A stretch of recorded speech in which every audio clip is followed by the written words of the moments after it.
Bakit nga naman nila i-approve yun kung yun ay sasalangsang sa kanilang negosyo? Kasi pag natuto yung tao, hindi nabibili. Gagawa ako ng isang grupo na welcome ang lahat ng members na mag-post, mag-share ng kanilang knowledge. Kaya po, noong February 18, ginawa ko po ang Facebook group na Urban Container Organic Gardening. At sa totoo lang, hanggang ngayon, hindi ko pa rin ma-imagine.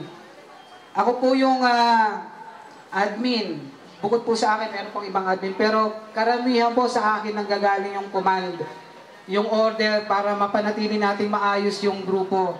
Pero ito po, amazing. Kasi yung mga sumusunod po ay di hamak na matataas ang pinag-aralan kaysa sa akin. Mga attorney, mga doktor. Ako ay hamak na photographer lang.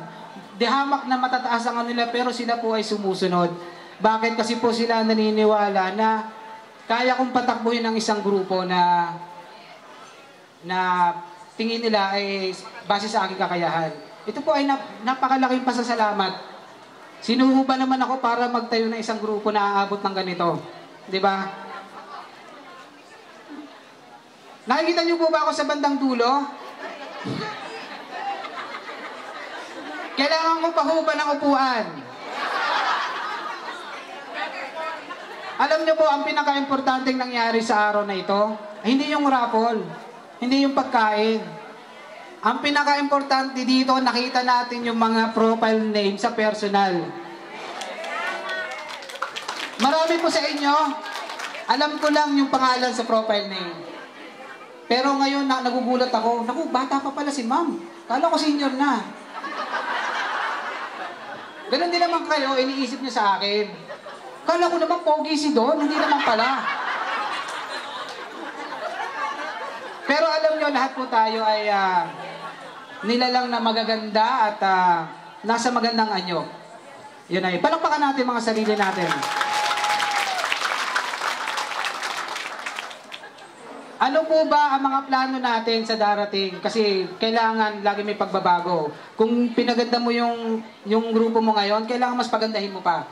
Kasi parami po tayo ng parami. So marami dyan, marami pong magiging problema niyan kapag madami na. Siyempre, papasok na yung maraming pasaway. Meron na dyan yung mga, di ba? Alam mo na yun, mga maraming problema. So marami po tayong kailangan pagplanuhin, tulong-tulong po tayo para mapanatili po nating masaya ang ating grupo. Sa mga susunod pong araw, pagkatapos po nito, ay ayusin po natin ang ating pagpaparehistro sa Securities and Exchange Commission. Pagkatapos din po nito, meron din pong nag-volunteer na isang member na atin, tayo ay tutulungan para maging non-government organization. Bakit naman kailangan gawin natin to? Kasi siyempre, ang Urban Container Organic Gardening ay hindi lang po Facebook page, hindi lang po Facebook group, di ba? Kumikilos po tayo sa labas. Di ba?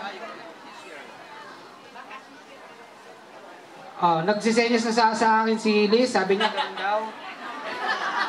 Anyway, kung ano man yung gusto kong sabihin, ito po yung mga plano natin. Ito na lang po. Tulong-tulong po tayo na mapaganda, mapasaayos pa at maging progresibo pa ang ating grupo. Hindi ko na kayo isa-isahin, pero mula po sa aking puso, maraming salamat mga kapatid. Mahal ko kayo. Okay, alright. So maraming salamat Sir Don. Okay, so ngayon po ay mag-ano na tayo ng ating first raffle, okay? Alright, so ang ating pong first raffle ay yung mga garden tools. Garden tools from Ma'am Chris. Isa po sa mga moderator ng UCOG. Andun po siya sa registration. Siya po si Ma'am Chris.